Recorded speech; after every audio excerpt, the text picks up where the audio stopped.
Good day. I'm Frank Howell with Delta Council, and my special guest today is Austin Jones. Austin wears a lot of hats, but today, as chairman of Delta Council's Aquaculture Committee, Austin, you've been heavily involved in research efforts at Stoneville, and recently the longtime leader of USDA ARS is stepping down, Archie Tucker, and I thought it'd be a good time for you to kind of tell the story of what we call the Stoneville model and how it works. And before I do that, I want you to though tell our viewers how important research is to the catfish industry. Gosh, I don't even know how to begin that, Frank. The research, I graduated from Mississippi State with a degree in fisheries biology. Most of the stuff that I learned in the 70s doesn't pertain to any, it was just wrong. A lot of it was wrong. And so I enjoy that side of the fish business, and I've seen it develop through the years, and it's just been a joy to work with. And Stoneville is just, if we didn't have Stoneville, I don't think the catfish industry would be here right now. You know, you've always said that there are other livestock industries that have been around for thousands of years in the Bible, and we're still raising that stock, but y'all been growing catfish in ponds for less than 50 years. That's correct, that's right. And so I imagine y'all see some new diseases and pathogens and all those things on a pretty quick basis. Most of the stuff that is affecting the catfish right now, when it didn't even exist, or it might have existed, but we sure didn't learn it in that time. But it's a lot of problems have evolved from the extra crowding, and the stocking rates have increased. The amount of feed per acre that we're using now is all affecting. I still got pictures, Austin, as you and other leaders in the late 90s when y'all helped establish, along with Thad Cochran, the what we call the Catfish Research Center. Thad Cochran Warm Water Center, yeah. And that is a function of both USDA and Mississippi State, the land grant, and that's kind of leading us to where we're headed. And the relationship between USDA and Mississippi State and other land grants, at least as it relates to issues that impact the Delta, have just been tremendous. And I think it's because people don't know who your agency is.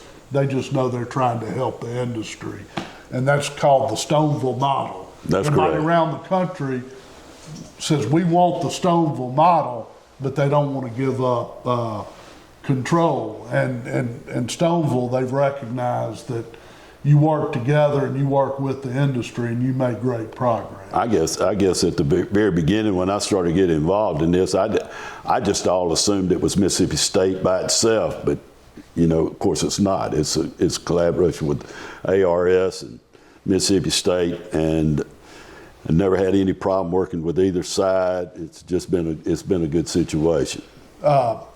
So I mentioned Archie Tucker was retiring as head of USDA ARS in the Southeast and located in Stoneville. He's from Leland, had a very distinguished career, and you'll be hearing a lot more from us as we give drum rolls to Archie, because he sure deserves it for the impact he's had on this economy of the Delta. But Austin, a few years ago, you were seeing a problem and you gathered Archie together with Mississippi State and others to address. Tell our audience about that. We were having a problem with trematodes. Trematodes is a disease caused from the pelicans that we started seeing.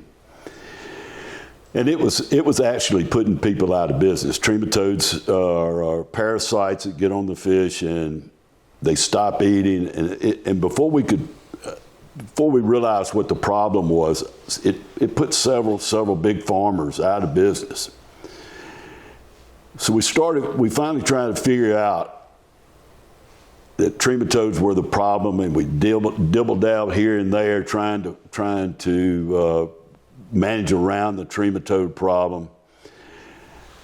And I just thought a thought came to me about the boll weevils, and the people in the South got together and put a research team together, and I don't know if you call them eradicated the boll weevil, but dang close. but it's not the problem that it was. It's not putting people out of business. It's not putting people out of business.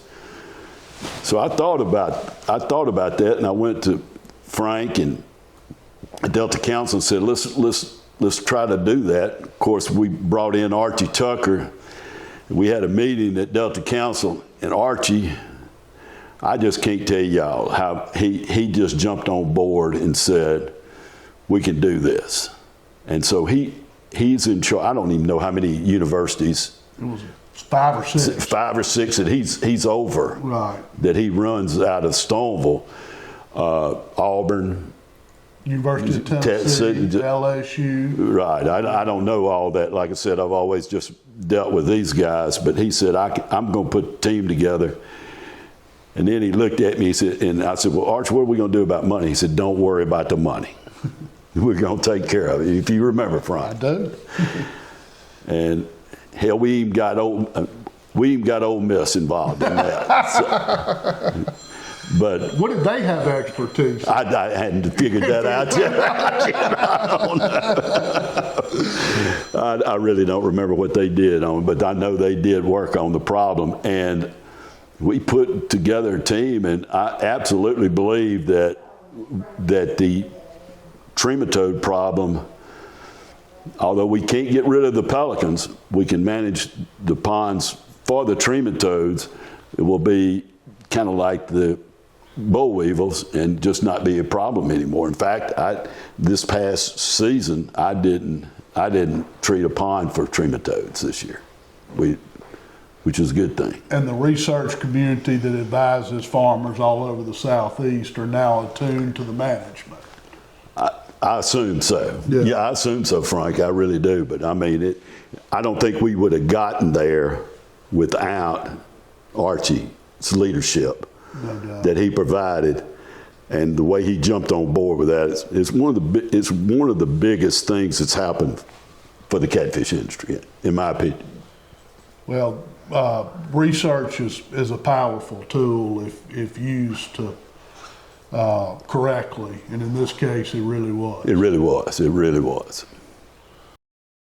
Well, I know we're going to get to throw a lot of bouquets at Archie over the coming weeks and months, but outside of a few folks in the catfish industry, not many people know this story, and I just felt like it was a good time to thank him and thank the research community for all that they do to keep us in business here in the Delta. Yeah, I can't say enough about Archie. Archie and I have been friends for a long, long time, and this is just one. The trematode deal was just one example of him stepping up and providing a service that helped everybody out. Yep. And never asked for any credit for it. No. Never asked a minute of credit. No. Thank you.